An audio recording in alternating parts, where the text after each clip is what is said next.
So, hi, everybody, and welcome. It's been a real rock and roll start to Friday afternoon here in the UK. Welcome to episode 232 of Level Up, 60 minutes, of course, of live Q&A, where your questions really do drive, well, everything that we do. Now, if you're watching on YouTube, you may, of course, find out so much more about what we do at APMG International by visiting our channel. So do please give this video a thumbs up, a like, and subscribe to find out so much more. Blanche, today, if you're joining live, is in the social chat. So do introduce yourself to her and let her know your name and, of course, the city from where you're joining, please. That would be really great. She's going to post some links in so that you can vote up the questions that you would most like the panel to answer. And, of course, for you to be able to add your own. That's why we're all here waiting for them. If your question is selected, then your name's going to appear in the credits at the end of the show. So do get those questions in early and stay with us to see all of that happening. Now then, organizations thrive, of course, when collaboration is at the very heart of how they work, fusing different talents and ideas into creative solutions to common and less common problems. We have come a very long way, I think, since the days of the old-fashioned hierarchical organization where everything needed approving by a small number of people to one where we have self-organizing teams and greater degrees of freedom. But in 2024, how do we best foster that spirit of collaboration in real time and help it become part of the fabric of how we all work together? Joining us today is an amazing panel. So let's jump straight in and meet them all and pick their brains a little. Cindy Hancock is an international trainer and instructional designer over at Phlox Training in South Africa. Cindy's leading design supports a wide range of clients, including the United Nations and organizations such as the Non-Violence Project Foundation. She's a long-term supporter of Level Up, and I'm really pleased that she's been able to begin to join us here on the panel and make her contribution in person. Welcome back to Level Up, Cindy. Thank you so much. It's great to be back. Looking forward to this exciting topic that we'll be discussing. Thank you very much indeed. Danielle Hellebrand is the CEO at BetterBrains at Work, which is a fantastically, brilliantly named organization, I think, considering what they do. Danielle's an executive coach, an inspirational speaker, and she has a master's degree in neuroscience, who since setting up her own practice has never really looked back. So welcome back to Level Up, Danielle. Lovely to have you as part of the team today. Thank you, Nick, for having me again, by the way, on this important day, because it's World Sleep Day. And unfortunately, not enough people know this, but after breathing and our heartbeat, sleep is one of the most important things that keep us alive. And it has a huge, huge impact on, amongst others, collaboration. So as always, I'm looking forward to the question of the audience and the wisdom of my fellow panelists. Marvelous. Thank you very much indeed. Thank you, Danielle, for helping us out today. Jasbir Kooner joined. She's the Director of Cybersecurity at Englobe Corporation, where she's spearheading, I think it's fair to say, their journey into the world of AI from a career in both technology and business. In her background, Jasbir works closely across her supply chains to engender a spirit of collaboration and support. Welcome back to Level Up, Jasbir. Thank you so much, Nick. I'm excited to be here with everyone. Thank you. Thank you so much indeed. Now, at the other end of the day, we have Laurie Bowman, who's joining us from Australia. So it's nighttime there now, I think, Laurie. But he is, of course, head of project portfolio planning and control at Synchrony Projects. And he's had a background in engineering and construction, two disciplines which really do hold collaboration at their very core for successful outcomes. Welcome back to Laurie. Welcome back to Level Up, Laurie. Very good to be here. Thank you, Nick, and welcome, fellow panelists. Looking forward to today's discussion. Okay, excellent. Thank you very much indeed. Wijnand joins. He is a senior practitioner, coach and trainer in all things project management. Having spent time as a consultant, he works closely with clients to help them solve problems in real time. A key contributor, of course, to the Level Up community. Wijnand is based in the Netherlands. Welcome back to the panel, Wijnand. Thank you very much, Nick. And as being a practitioner for creating collaboration, I'm looking forward to learn a little bit more about what the studies say from these other panelists that are in this Level Up. Absolutely right. And we learn from each other all of the time. And it's one of the key things, actually, about joining the Level Up community is that we learn from each other in every episode. Completing our on-screen team today is our question master, who joins us from South Wales here in the United Kingdom, as Shanice Mitchell-Cox. Welcome back to Level Up, Shanice. Great to see you on screen. Thanks so much for having me as question master today. I always love doing this role and asking all the questions. So I look forward to asking the first question. Fantastic. Thank you very much indeed. Well, I can see lots and lots of folks joining online, which is really lovely. We'll come to some shout outs for those folks in a few moments. But I agree with you. Let's jump in and we'll put our first question to the panel, please. Thanks, Nick. So we've got a question from one of our panelists, Cindy Hancock. Could you share strategies for creating a safe environment where employees feel comfortable sharing ideas, asking questions, and taking risks? Well, that's quite a big ask, Cindy. So we're going to come to you a little bit later on, if we may, as you put the question to the panel. Wijnand, why don't you kind of start us off on this thinking? Okay, so creating a safe environment in itself is actually something that that is not easy to do. I think that when you are starting with teams, you are building self-confidence within the team by giving them the opportunities and the safety of just discussing together and making sure that everybody respects each other in that sense. So a safe environment is an environment where people can just say respectfully what they mean and what they think, and they can ask questions without being ridiculed. So as a manager of a team, I think you are the one that is actually creating the safe environment and having people just ask anything and tell anything, and just be aware that you are not being punished for anything that you are saying there, but just respectfully answered. Indeed. Thank you very much. It is such an important part of it, isn't it? That relationship between the manager and the individual contributors and so on. And thank you so much indeed for starting us off, Wijnand. Let's go to Laurie, and then we'll hear from Danielle. So I really agree. I think one of the best things that you can do is to create an environment where people reserve judgment, where they're just accepting of different views, different perspectives. And as a leader, one of the things you can do is be vulnerable yourself. So recognizing you don't have to know everything, go in there with curiosity, not knowing things, and giving others the opportunity to chime in, to share their knowledge and that sort of thing. So I think, being vulnerable and creating an environment where there's just no judgment whatsoever. Mm-hmm. Yeah, indeed. It's be yourself, and be open and honest about it. We have good days, we have bad days. And it's important to be authentic and so on, and create that visibility, I think, that others can then, understand themselves. So thank you very much indeed, Laurie. Danielle, your thoughts, please, and then we'll go to Cindy.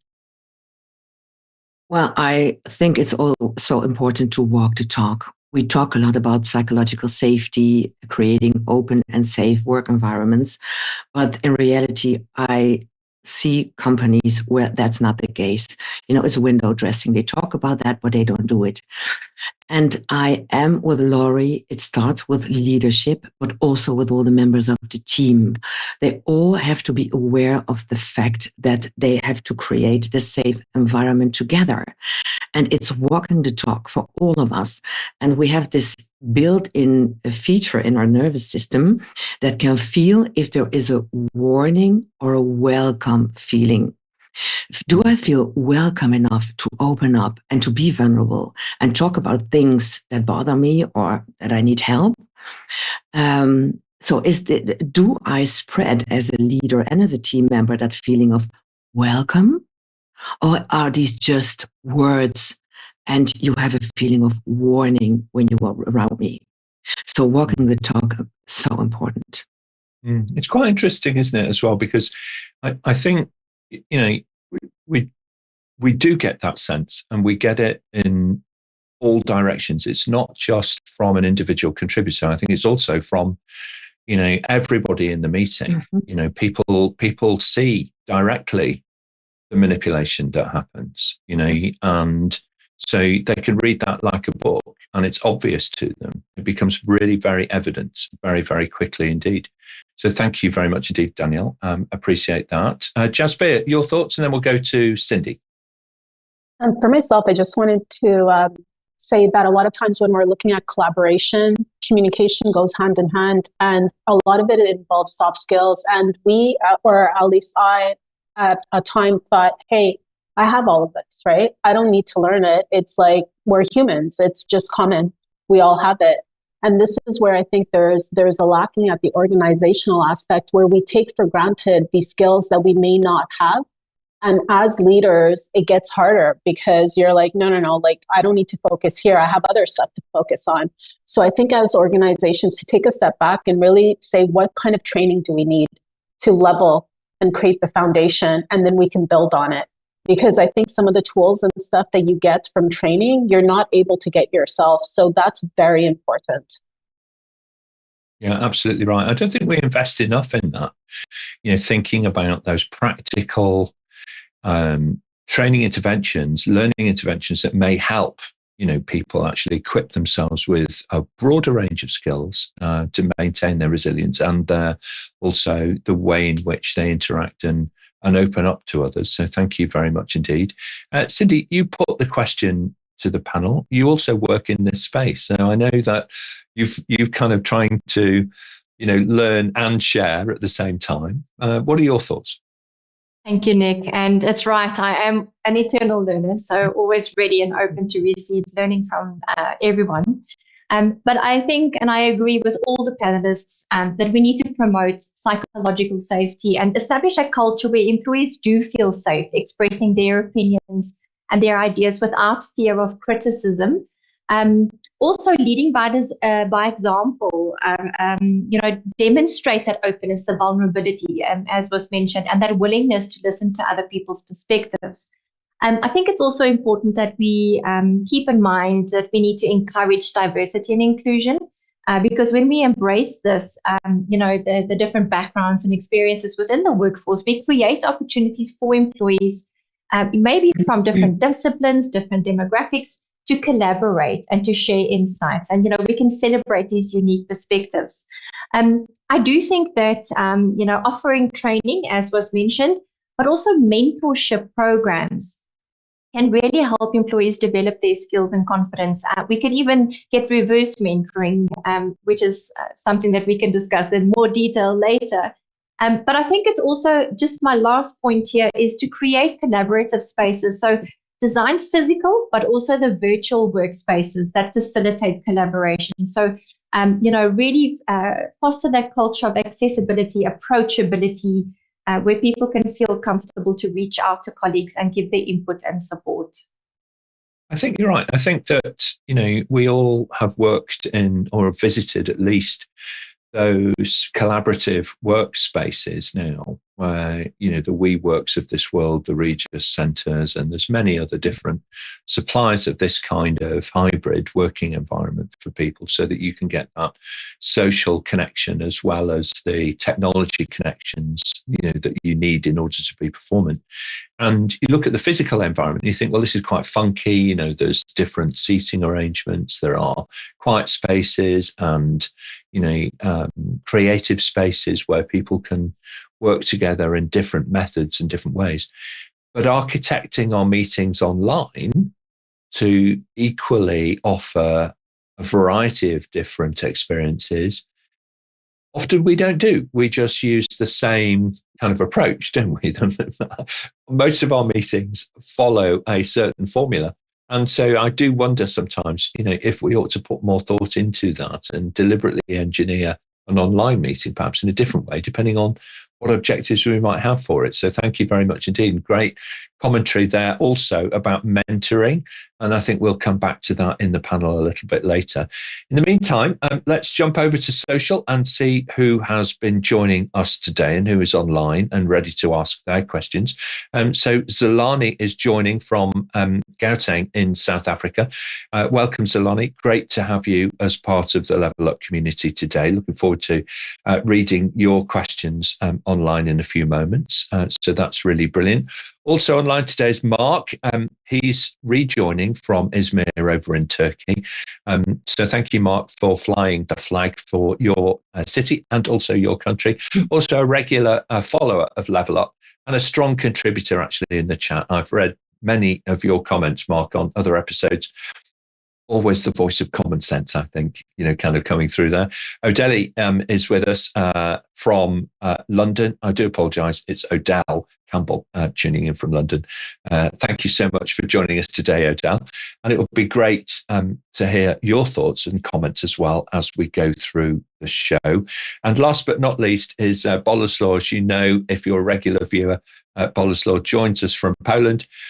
He's back after a short break that was needed to recharge his batteries. So fantastic. Thank you very much, Boleslaw. And echoing something that Danielle opened the show with, the importance of rest and rejuvenation if we're going to be able to maintain our top performance in our lives. So fantastic. Thank you, Boleslaw. All right, well, look, let's move on. And Shanice, I think we'll take our next question to the panel if we can. Thanks so much, Nick. We've got a question from Akshay Bhatia. In a collaborative team, the presence of multiple leaders can lead to conflicts.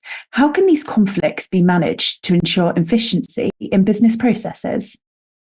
All right, very good. Wijnand, why don't you start us off, then we'll go to Cindy. Well, thanks that I can start this off again. Well, I think that when you have multiple leaders, they are the ones that need to resolve the conflicts themselves. I don't think that managers on top of those leaders are actually capable of resolving conflicts between two leaders in a multidisciplinary team. So, but the best thing that you can do is help them resolve things by just setting good boundaries, making sure that what you are leading is your area of expertise, and the other one has a different area of expertise. Maybe they overlap a little bit, but then it's a discussion and it's not a conflict. So being aware the difference between conflicts and discussions is also a very good thing, and be open to it to the team. So if there's a discussion amongst the leaders of the team, well, they need to be open to the team so that they know that mommy and daddy are having a small discussion. That's not difficult. That's not awkward. It's something that happens. It's just natural. So don't be afraid of it, but let them resolve it themselves. It's good advice. And when you see it happening, I think sometimes it can produce a little bit of a theme for gossip in an organization. So you've got to be mindful about that. But at the same time, it's also good if people have witnessed that disagreement, that they can also witness the realignment when a conclusion is naturally reached. So thank you, Wijnand. Cindy, your thoughts, then we'll go to Laurie. Thank you so much. And I do agree with Wijnand. Managing those conflicts where there are multiple leaders in a collaborative team really should help us align our focus on clear role delineation, open communication, effective conflict resolution, but most importantly, I believe, is the trust building. And we can look at the model of David Meister called the trust equation. When we trust people and, it's our credibility and all of that over our own interest. We need to remain flexible, lead by example. And this is how we can be efficient in business processes while we minimize disruptions, where we can get a cohesive team, a productive team environment to work in. Thank you very much indeed. Laurie, your thoughts, then we'll go to Danielle. So interesting comments. I agree with the other panelists, and I think conflict is actually a very, very healthy thing. So conflict is exactly what we want when we get a group of diverse stakeholders coming in to solve a problem or to implement a change initiative. So it's when we let people share what their model of the world is, what their thoughts are, and it's different to someone else's, there's the opportunity for innovation, for collaboration, and those sorts of things. I think the type of conflict we don't want is, well, we always want conflict. We want people to share and feel safe sharing their different opinions and so forth. But it's how we deal with it that's important. So as long as we're dealing with conflict in a constructive way, we're making people feel welcome, we're enjoying the fact that people have different perspectives instead of one trying to dominate or anything like that. I think that's really the essence. So conflict is excellent, and if you've got a good, diverse team, more likely than not, you're going to have a bit of conflict in there. Just make sure that it's managed in a constructive way. Yeah, I think that you're right. I think there's a certain energy that comes from the passion of individuals within teams, and some people hold that passion inside and they prefer to be quite reflective in their nature, and then they'll release that, slowly over time. Others just come right out with it, and in doing so may occupy a position which appears initially to be something which is not going to change. It's almost cast in stone, if you like. It's a solid position to be able to take. But you can utilize that energy. I agree with that, Laurie. And I suppose it depends how you embrace the challenge. I would say challenge rather than conflict, but how do you embrace that challenge and facilitate that challenge for the common good?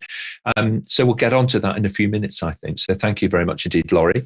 Danielle, your thoughts on this? Well, where there are people together, there is conflict or challenges. Without that, it's just not possible. And it's always about connection, disconnection, and repair. And that last thing, the repair, that is very important. How do we deal with that? And I think it also has to do a little bit with the ego. In this, the question was put, multiple leaders, the ego of the leaders. Can I put my ego a little bit aside and see that maybe the other person, knows things that I don't know, and just let him or her do his or her thing? So connection, disconnection, and repair. The repair part is so unbelievably important. And then we can go on from there. Fascinating. Thank you very much indeed. I love that concept of the three stages, if you like, and the focus really on the repair stage there for people going back together in order to move on.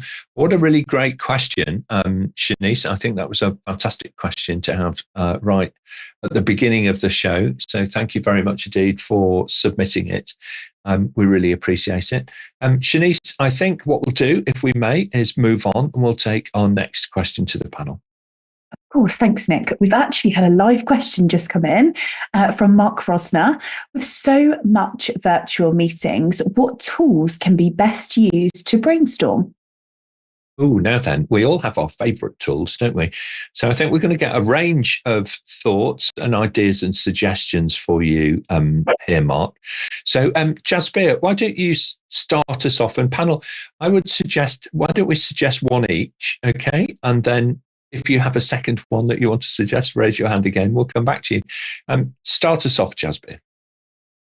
For myself, I remember there was a tool that we used not long ago. It's called Miro, M-I-R-O.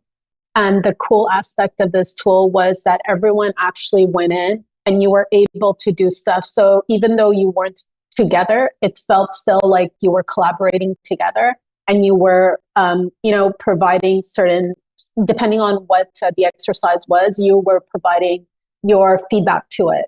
So I would suggest anytime you're choosing a tool for brainstorming, make sure that it's just not one person handling it and everybody else just contributing, because then you'll have individuals that aren't the ones that are speaking up and you'll lose some. Whereas if you have a tool that's more engaging, everyone will be able to contribute equally.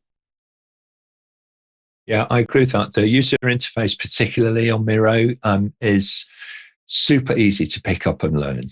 And, if you're comfortable being given a Post-it note and a Sharpie, you'll be comfortable using Miro. It's that intuitive, really, isn't it? And it's a lovely kind of baseline upon which to build, and with some lovely storytelling and aggregation functionality in it as well. So thank you very much indeed.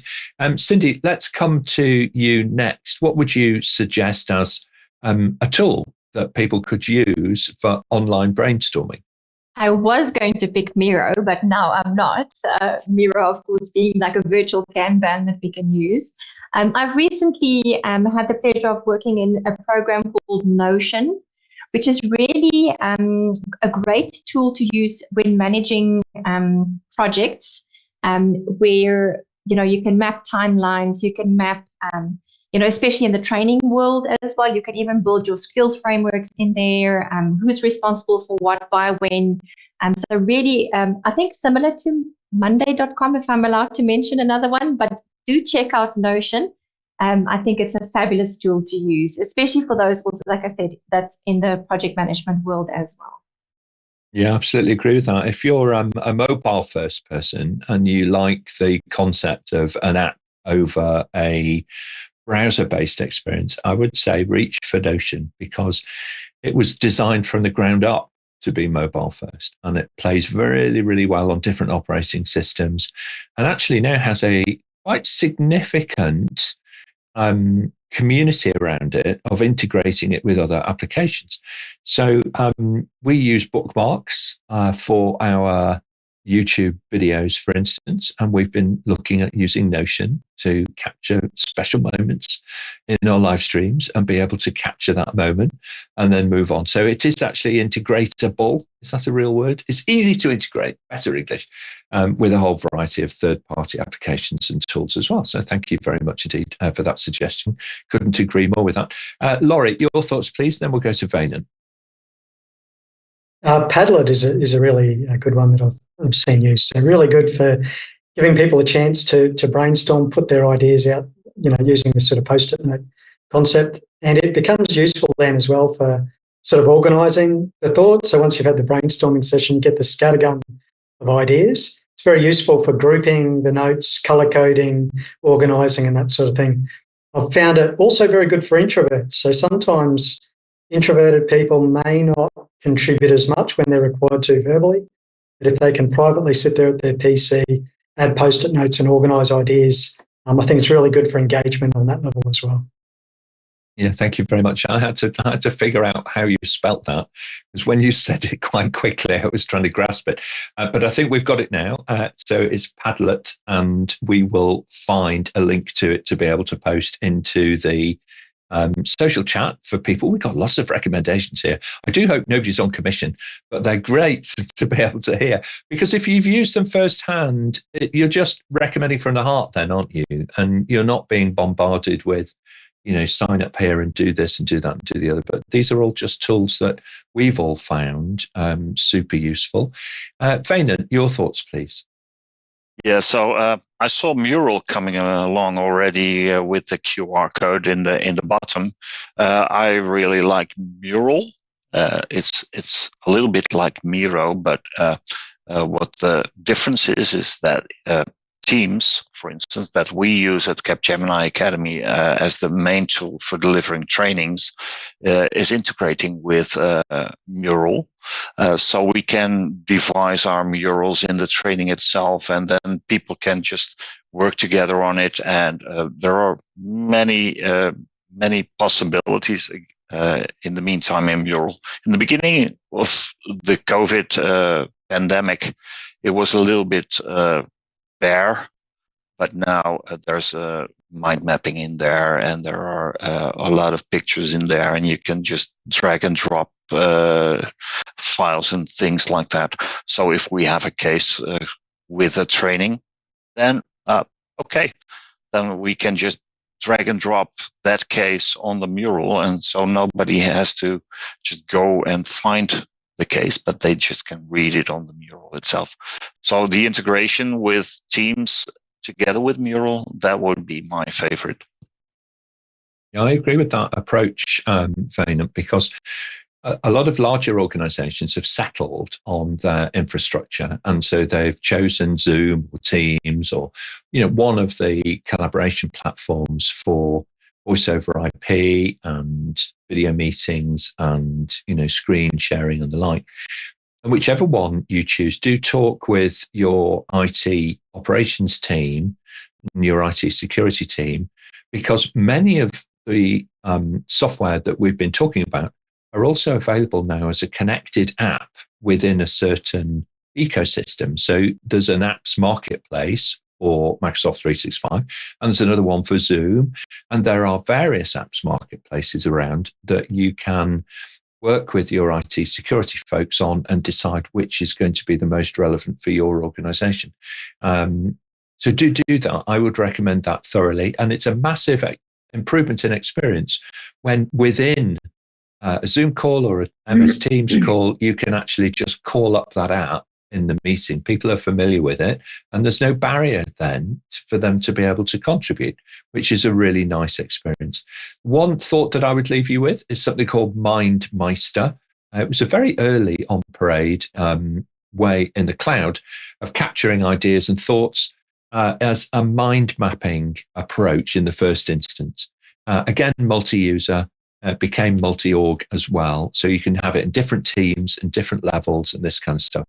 But for pure brainstorming, where you're just trying to capture ideas and these sorts of things, MindMeister is a really lovely platform to start you off. And I think most of the ones that we've mentioned so far, I'm trying to think, I think they all have a free trial. So at least you could try it out without too much fear. Cindy, final thoughts on this one? Yes, I want to add one mind mapping tool, which I think is brilliant for organizational collaboration and team collaboration. It's called X Mind, and it also has a free trial, and it is an app that you can download. But you can also, what I love about it is you can export into PDF, Excel, PowerPoint, etc. Excellent. And I'm so pleased that the programmers have all aligned now for you to be able to move your data around. There's nothing more frustrating than starting off on product X and being totally bound to it. You can't export the data and you can't take it anywhere with you. It's kind of annoying. But those days, I think, are largely behind us all now. So there we are. So great question, Carrick. Thank you very much. I think we're not showing the right question on the screen at the moment, so I'm not quite sure what's happened there. It might be the next question. Shanice, save us, rescue us. What's happening with the questions? It is the next question. I do apologise about that. I was getting in there a little bit early.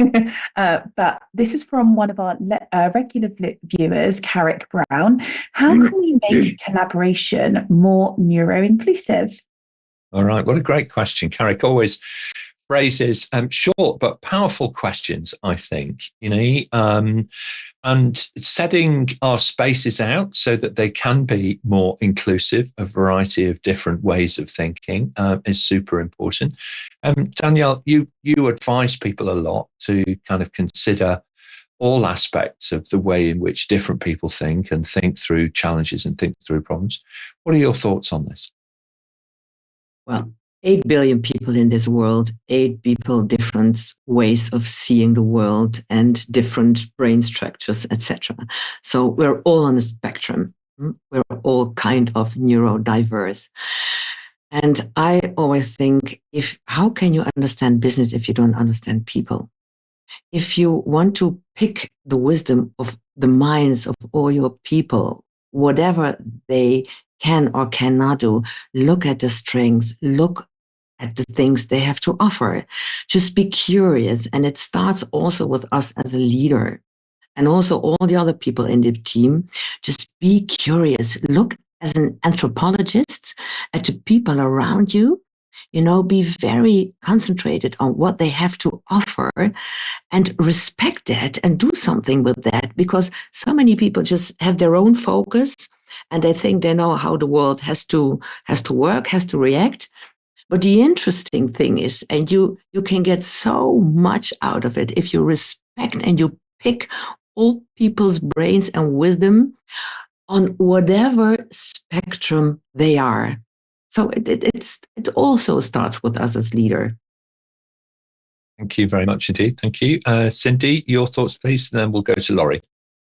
Thank you so much. And I couldn't agree more with you. So what I think is that flexible communication channels are really essential here to ensure that all team members can participate effectively. And, when we can provide options from verbal discussions, written communication, maybe a visual aid or a digital tool, how we can accommodate different communication preferences and styles to ensure that everyone can contribute their ideas and insights. Also, when we offer clear instructions and clear expectations, it can help reduce ambiguity or confusion, making it much easier for individuals to understand their specific roles and their responsibilities within a team, thus fostering great collaboration in a team. Yeah, thank you very much indeed. Laurie, would you like to add something at this point? Then we'll go to Jasbir. Well, I actually lowered my hand. I don't have anything to add from what Cindy said. It's really about that flexibility as a facilitator to use different communication methods for different learning styles and being really open-minded. Makes sense. I do apologise, Laurie. I saw it up momentarily and then looked again. I wasn't sure if that was a deliberate act or not. So that's absolutely fine. No problem at all. Jasbir, your thoughts? For myself, I would just say anytime you're in an environment like that where there is collaboration, you can see who's collaborating and who isn't. So to really go back and check in with those individuals and ask for feedback and kind of say, hey, I see you're not collaborating. What can I do differently? Is there something that we could be more accommodating with, right? And kind of getting that feedback and then applying it. And that's where it's very important that you apply it. Just getting feedback and checking in and not doing anything about it is also going to send the wrong message.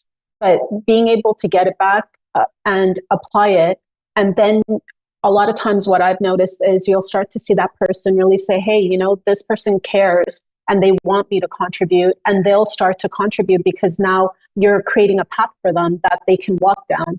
So on that aspect, I would say it's very important to always check in and get that feedback.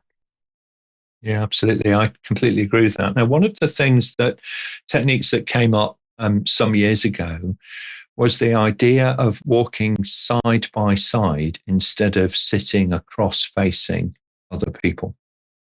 And this concept of human movement and discussion in order to be able to build collaboration became a bit of a thing, actually. I'm very old now, so I can remember this being a management thing, in the kind of 1980s, 1990s.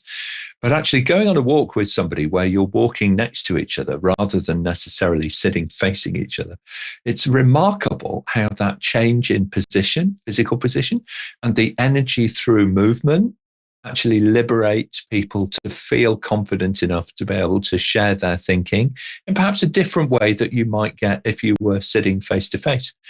Danielle, is that a technique that has its foundation in science, or is that just something that has become an apocryphal story? No. It's baked in science. When you walk, it's always comfortable to be next to each other than just looking each other all the time in the eyes. That makes you more free. If you are walking in nature or wherever you are, you have a broader view. So your thoughts are also, going more outside, so to speak. And the moment you move, the moment you walk, there is so much going on in your brain. Your motor neurons are working. You have to move your body. That means there are much more parts in your brain that are getting active. And in that situation, well, all the parts of your brain are getting active. New information can come in. New ideas can pop up. So it's baked in science, and it's a wonderful way to have talks together, to have discussions, to think about new ideas. So I'm a fan of this way of, walk and talk. Fabulous. Thank you very much. Just one other thought. I might ask for Jasbir's thinking a moment as well, just on that. But one other thought is to think about the built environment and also provide reflective spaces, quieter spaces for people, because if you want to be the voice of common sense, sometimes you need a moment We can't all go into the brightly painted room with all of the flashing lights and all of the, stimulation. And, for some people, that's kind of overwhelming. It's too much, you can't really process what is actually going on. Whereas a quieter space and being able to collaborate in a different fashion might actually yield huge insights and opportunity for neurodiverse people. Jasbir, you, I know, are quite a fan of, kind of this whole idea of, kind of using the environment, not just indoors, but also outdoors as well, to stimulate your thinking. Where did that come from? I'm actually a certified yoga teacher. So I've been doing yoga for about 12 years now, and always thought I would move to Bali and just kind of leave this whole tech world behind. Haven't gotten there yet, but there's still hope in the future. But I was going to add in I'm a very big fan of Steve Jobs. And I remember years ago when I read his biography, there was a specific part about how he would take all of his meetings, and they were walking meetings. So anytime you had a meeting with Steve, you were literally side by side walking, and he would just do circles all through the day with different people. And it was, I believe he said that it allowed for innovation, right? There was a lot of creativity. And even now, I'm seeing more and more people talk about it as we moved into a remote work environment. They're saying, try to take some of your meetings outside, right? So if you know the person, and there's kind of a set meeting. So if I have a meeting with my boss, we know for 30 minutes every week we're going to meet, and it's a cool, chill meeting. Why not do it outside and take that 30 minutes and you're talking to the person, but you can also get the walk-in. So I think that's really a cool aspect that's been used, and we know it works. And it's something we need to, make sure it becomes a part of our lifestyle. Yeah, I couldn't agree more. And I wasn't actually aware of your kind of yoga teaching. But I think people who are, contemplative in that sense and are able to, really think things through, you can make a massive difference. Wijnand, you've worked a lot in the corporate environment, if I can put it that way. We share a common background in that sense, working for large professional services organizations. How do you punch through the stuffiness of that? Because the larger the organization, sometimes you can feel that there are more rules. Do you have any suggestions?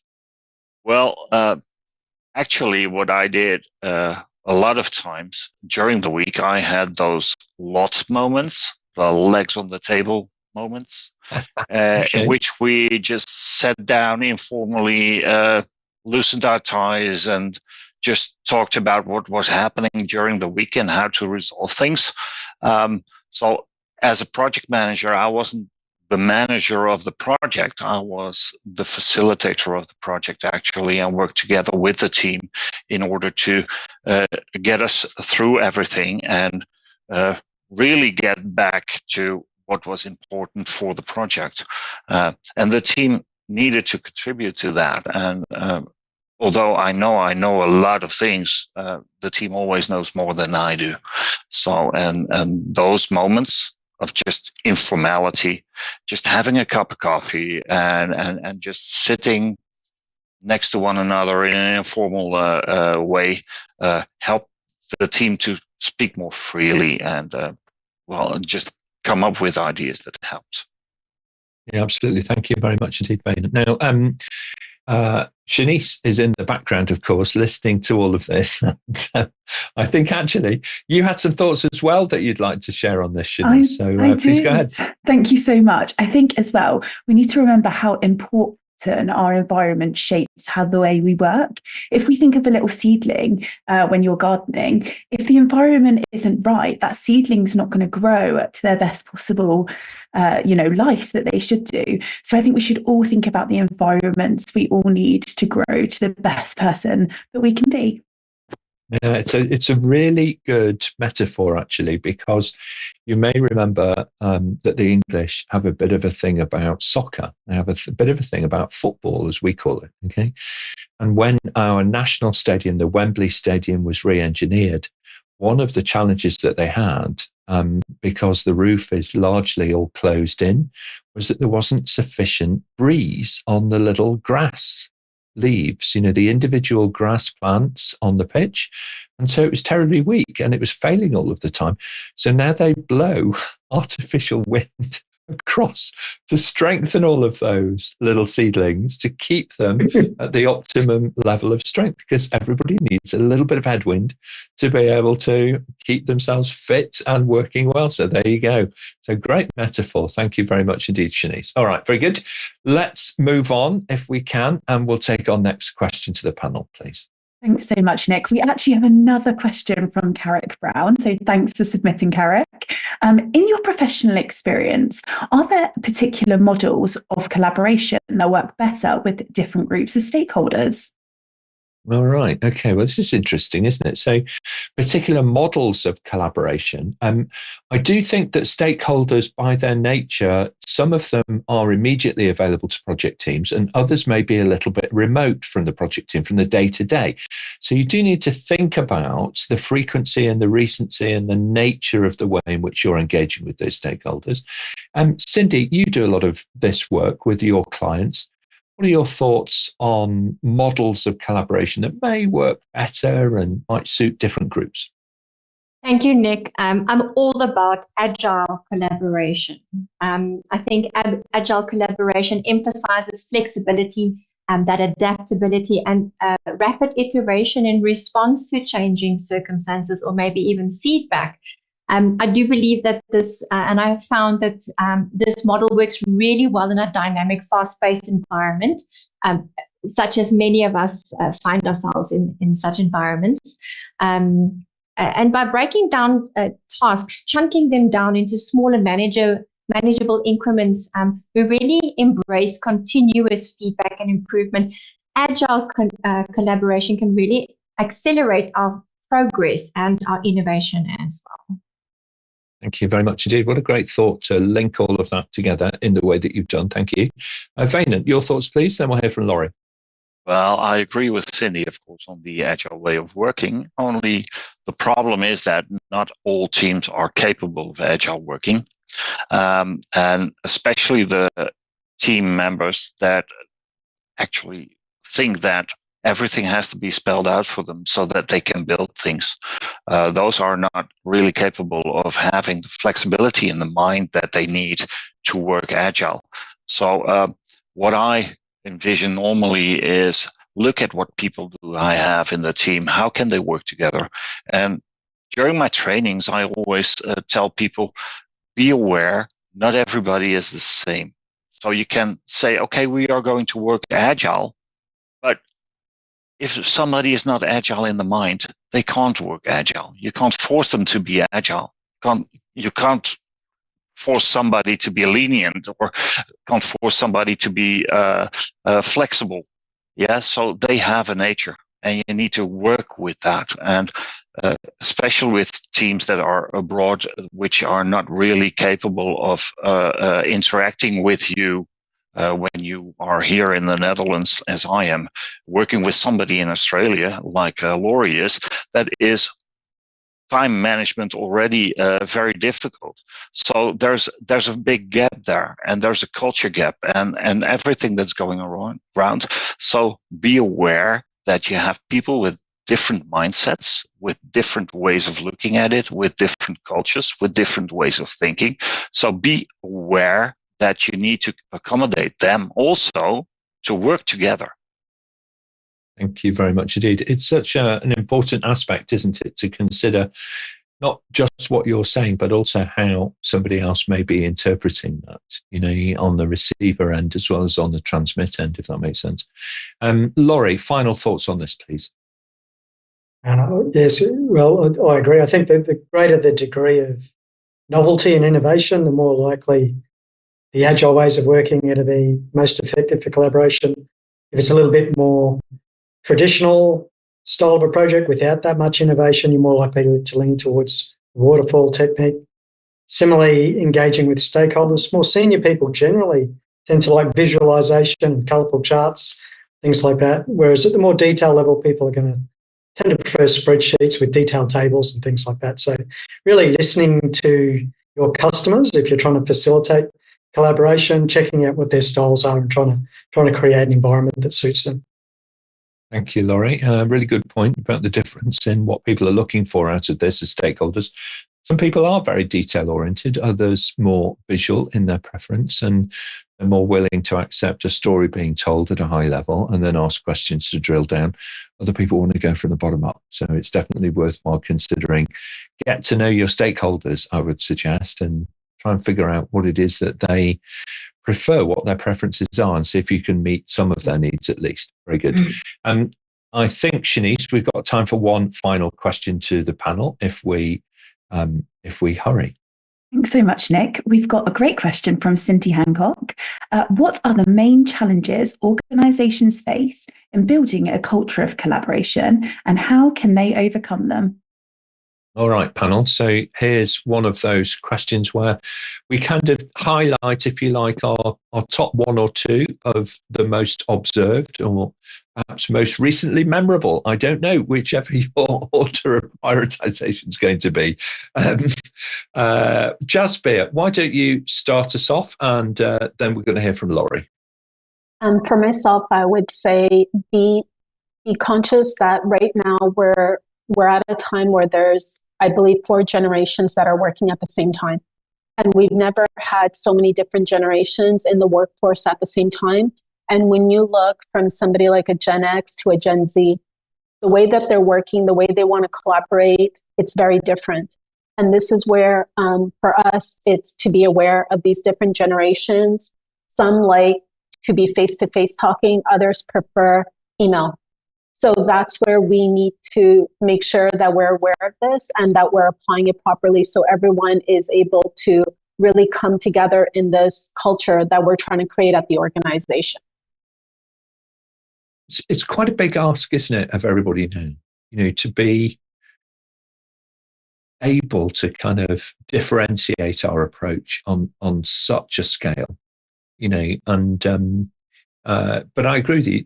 This is very, very true. People are working longer into, their careers are extending, quite rightly, to improve and include, their wisdom, if you like, and the experience that they have.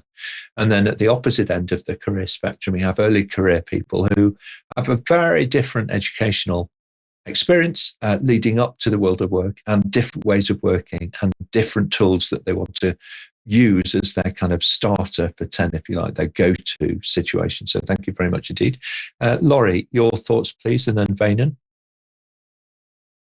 So, yeah, I think the main challenge gets back to the earlier topic that we had around psychological safety. So I think at its core, people are afraid of something when they're not really collaborating. They're afraid of failing or not looking good, or reputational risk or something like that. And one of my favourite techniques for helping overcome that is very frequent risk workshops. Risk workshops are fantastic because once people open up and get into the rhythm, it's all about airing your dirty laundry, telling everybody all of your problems.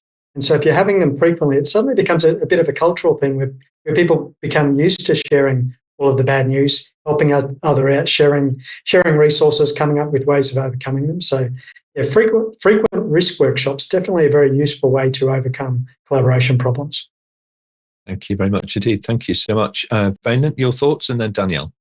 Yeah, so I just took the question of Cindy a little bit apart and say, what are the main challenges for organizations, not for people? So if you look at an organization, most organizations that are not startups or not just reasonably new organizations are built in silos. And those organizations are working just like some sort of a database structure with interfacing from one application to another. So if you have a silo and somebody decides something in that silo, it's just thrown over the wall and somebody just needs to catch it. And if they don't catch it, it's lost. So, and they are not working together. They are just receiving messages from one end to the other, and then they are sending a message back instead of start to work together and talk together and discuss together of what the problem is, instead of I have a problem, you fix it.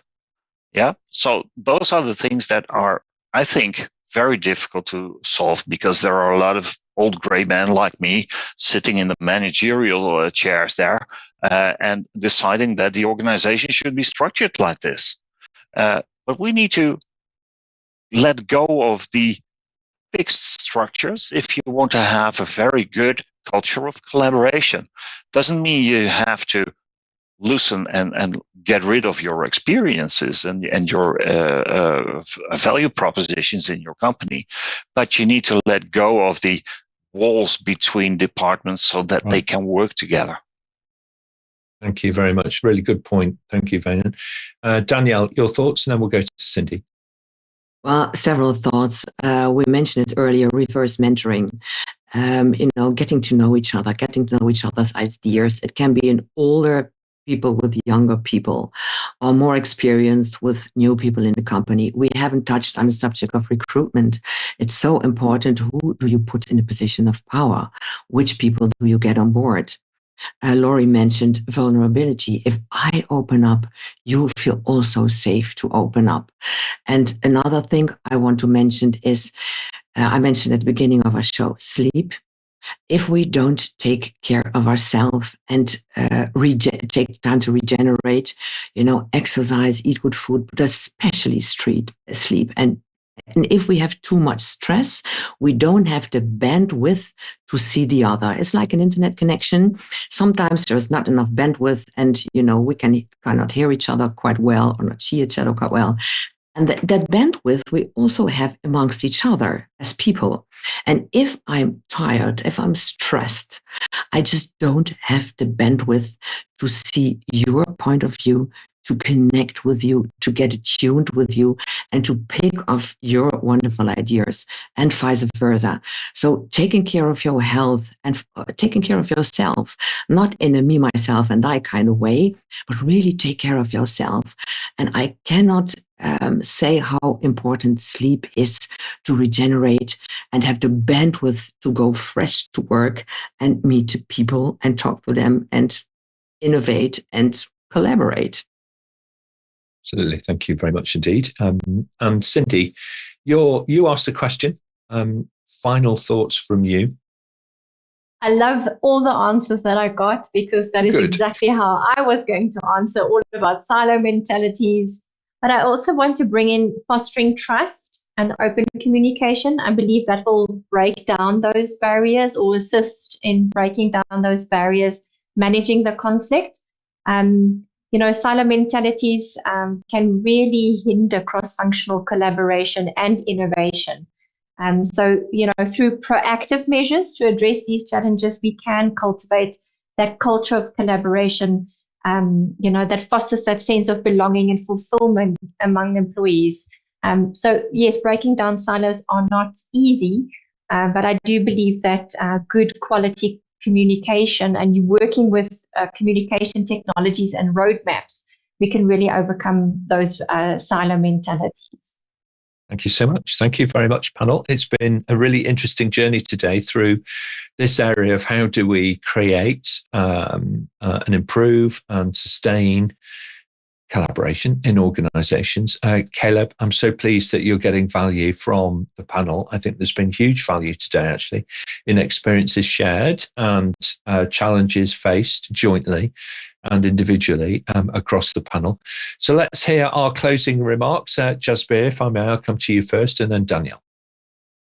For myself, I would say I had an awesome time. I took so many notes. Thank you to everyone. What we spoke about collaboration right now, we spoke about human-to-human collaboration. Maybe Nick in the near future will do human and AI collaboration. And for human-to-human collaboration, respect is so important. And there was this one line that I always keep close to me. It's from the 1 Minute Manager, the book. And it says, criticize the behavior, not the person. Praise in public, criticize in private. Praise with emotion, criticize without emotion. So I would say that would be my words of wisdom towards the end of this. Thank you very much indeed. And not just at the end either. You've been a great contributor again today, Jasbir. So we really appreciate it. So Danielle, please, and then Laurie. Well, it was again a great Level Up show, and I leveled up my knowledge as always. It's so important that we share ideas, that we share our knowledge in a safe space as we did today. And I cannot emphasize enough how important it is to take care of yourself in order to take care of others and collaborate well. And a big thank you to the audience, a big thank you to you, Nick, and to my fellow panelists. Thank you very much indeed, Danielle. Thank you for giving us your time so generously. We appreciate it. Laurie, please, and then Wijnand. I'll just thank you very much, listeners, for your excellent questions on a great topic. And thank you, fellow panelists. I got so much value out of that. I learned so much from a lot of those discussions. Thank you very much. And I've even decided to have a sleep in tomorrow, Danielle. Thank you very much for your tips on sleep. I needed an excuse. Yeah. Well, there you are. You've been granted a free pass to a nice, gentle start to your Saturday. I know it's already Saturday, actually, for you. So thank you, Laurie, very much indeed. Wijnand, your thoughts, please, and then we'll hear from Cindy. Yeah, so maybe I need to go to Jasbir to get some yoga in order to lower my stress, as Danielle recommended. But, well, the only thing I wanted to say is I learned a lot again during this Level Up, as I always do when I'm a panelist, but also a contributor or looking at it. I want to say to everybody in the audience, collaboration is great good, but it always starts with yourself. Mm-hmm. So that's Thank you it for very me. much indeed. Yeah, great thought to finish on. Thank you, Wijnand. Cindy, and then we're going to hear from Shanice. Thank you so much. So I do echo everything that my fellow panelists have said. I am reminded of our stress markers and being really mindful about when, there's extra stress and it hinders our progress and our performance and our collaboration ultimately. But it's also, this whole session also reminded me of a book by Nancy Klein, and the book is called Time to Think. And it's all about, so it serves as powerful reminder for me that there's this transformative potential of giving each person time and space to think critically and creatively. And I think we should not underestimate that time to think. Thank you very much indeed. I totally agree with that. Shanice, an interesting and very thought-provoking episode today. Absolutely. I always find that Level Up is the perfect opportunity to collaborate with others that I most probably wouldn't normally get to collaborate with. And I always love collaborating with all of you. So just thank you so much for your time. And I can't wait for the next episode that we're on together again. Okay, thank you very much indeed. And thank you for being in the hot seat today, doing the QM role. It's actually where all of the magic happens. The rest of us are totally dependent on the audience for the questions that they raise, of course, as our producers. So thank you very much on behalf of the panel to everybody who was online today, Zolani and Caleb and Carrick and Boleslaw and so many actually, for us to be able to give a shout out to Mark Rosner as well. And of course, Blanche, who's been working tirelessly over in the social chat, helping and facilitating and hopefully creating that safe space. We've always said that about Level Up, that you are the producers of the show, and so you can ask us anything that you would like to ask. So very good. On their behalf, panel, equally so, thank you so much for giving us your time so generously today. We really do appreciate it. And we'll look forward to working with you again soon. Now, over on the APMG International website, you may, of course, search for the answers to more than 2,300 questions now, which have been previously asked on Level Up and the other events and shows that we run from experts all over the world. They have answers curated for you, just waiting there for you. It's totally free of charge. So do jump in on that. You may also listen to the audio versions of the shows on your preferred podcast platform as well. looking forward, coming up on Monday the 18th here at 8 a.m. UK time, our theme is going to be all about how to become a trainer. It's one of the most rewarding career choices that you can make. And then later on next week, Friday, 1 week today, we're going to be focused on the role of the project management office and the different careers that are available in there and how you go about building your career as a project management office specialist. Monday the 25th, well, we're going to return to look at the world of business analysis. It's a great role. It's a pivotal role in organizations and a true precursor of innovation. So do join us for that show. Don't forget, please give this video a like. It's so helpful. It doesn't cost you anything but a moment of your time, and it really does help out the channel. We really appreciate it. Just write to us and ask us, and we'll send you through a personal summary of what's coming up and how you too can join us here on the panel and, of course, level up your career with APMG. Thanks very much indeed, everybody. We'll see you next time.